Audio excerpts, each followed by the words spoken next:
chè bột khoai uống tàu đậu xanh nước dừa cát.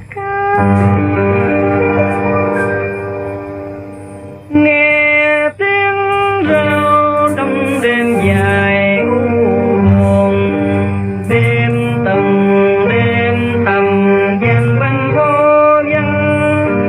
Nghe tiếng reo như một lời kêu than cho số kiếp phụ phàng. Em đi bán chè thương, nắng lo chữ hiếu cho tròn, và em lo thân cho tròn nợ áo con. Thế mỗi lần nghe tiếng rao vang từ đầu phố là lòng tôi như nhớ thương em gái lạ đã đi rồi.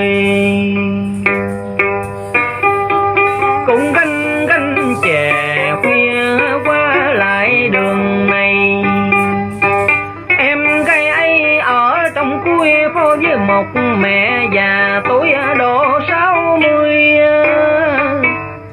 Tóc chưa xuống khỏi bờ vai mà em đã gánh nặng rồi thương đau.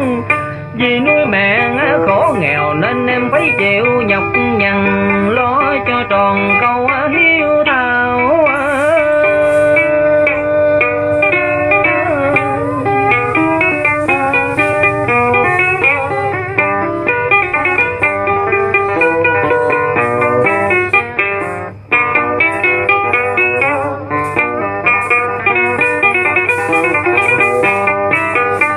Tôi mới 15 do cơm chưa sạch cam mà em đã biết nấu chè tưng và gánh bán cho khách qua đường.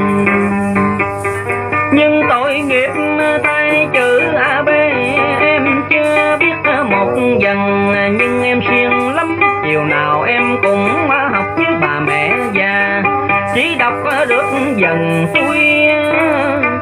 Thấy thương em có sức sống trong cảnh đói nghèo thất học, cho nên tôi mới bảo em mỗi ngày một buổi đến nhà để tôi dạy dùm sau bữa cơm trưa.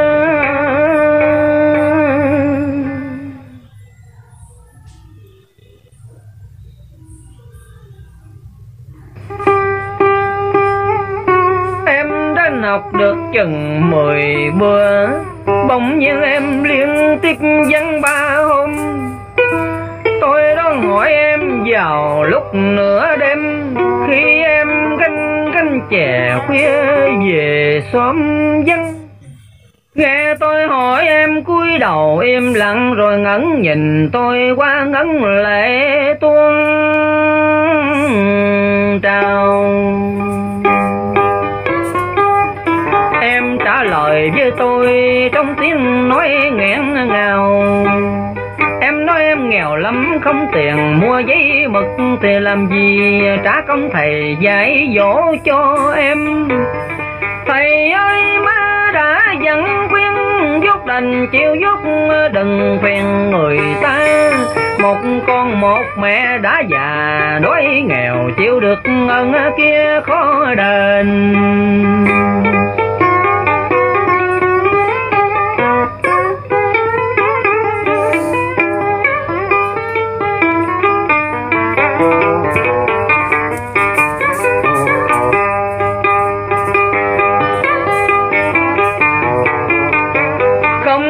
Dạy dỗ là mong em biết chữ, chứ đâu phải được trả công bằng quà vật bạc tiền. Vì thương em nghèo khó hiếu hiền, tôi nói chưa hết thì em đã khóc to hơn nữa và vội vàng quay cánh chạy đi. Đường dân giữa khuya chỉ còn một mình tôi, đưa mắt nhìn theo em khuất dần trong bóng tối, với nỗi xót thương cho một kiếp sống não nùng.